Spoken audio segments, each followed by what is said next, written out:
DPR telah memilih 5 pimpinan baru KPK yang akan bertugas selama 4 tahun mendatang. Keberanian sejumlah tantangan menanti karena sejumlah kasus korupsi di negeri ini melibatkan kepala daerah, pengacara, hingga anggota DPR.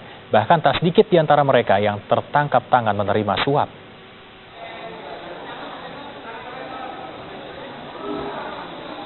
Kasus korupsi di Indonesia melibatkan pejabat publik, pengacara, hingga anggota DPR. Setidaknya, ini potret dari sejumlah kasus yang diungkap KPK, termasuk dalam kasus tangkap tangan. Kini KPK memiliki pimpinan baru yang akan bertugas 4 tahun mendatang. Kelimanya telah terpilih oleh Komisi 3 DPR setelah melalui uji kelayakan dan kepatutan. Ketua KPK terpilih Agus Raharjo berasal dari birokrasi. Basaria Panjaitan yang berlatar belakang polisi sempat menjadi Kepala Pusat Provos Divisi Profesi dan Pengamanan Polri. Tony Saud Situmorang pernah menjabat staf di Badan Intelijen Negara. Alex Marwata sempat menjadi hakim ad hoc tindak pidana korupsi. Sedangkan Laude Muhammad Syarif merupakan akademisi dari Universitas Hasanuddin Makassar. Lalu, terobosan apa yang akan dilakukan pimpinan baru KPK ini? Ini saya kebetulan aja dari polisi.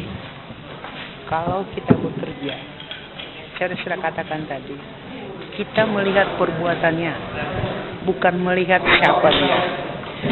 Sepanjang unsur-unsur pasal terpenuhi, ya kita harus tindak. Dan yang kedua, kalau saya tidak pernah jadi komisioner KPK, tapi bantuin KPK sudah lebih 10 tahun.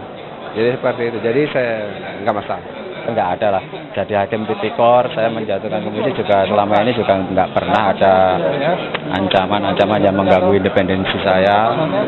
Ya mudah-mudahan nanti jadi komisioner KPK juga begitu, sepanjang kita bekerja profesional, transparan kan gitu. Indonesian Corruption Watch menilai pilihan DPR justru dianggap tidak ideal. Catatan buat kita dan tentu tantangan berat buat ICW ataupun masyarakat Indonesia secara keseluruhan. Karena relatif beberapa orang ini kan ya pernah kita dorong untuk tidak diloloskan sebenarnya ke tahap berikutnya di pasca proses di panitia seleksi. Tapi ya paling tidak masih ada sedikit harapan dari dua yang lain gitu ya. Paling tidak Pak Agus Raharjo relatif tidak memiliki catatan yang buruk gitu terhadap terkait dengan pemberantasan korupsi ataupun perilaku yang relatif korup ya.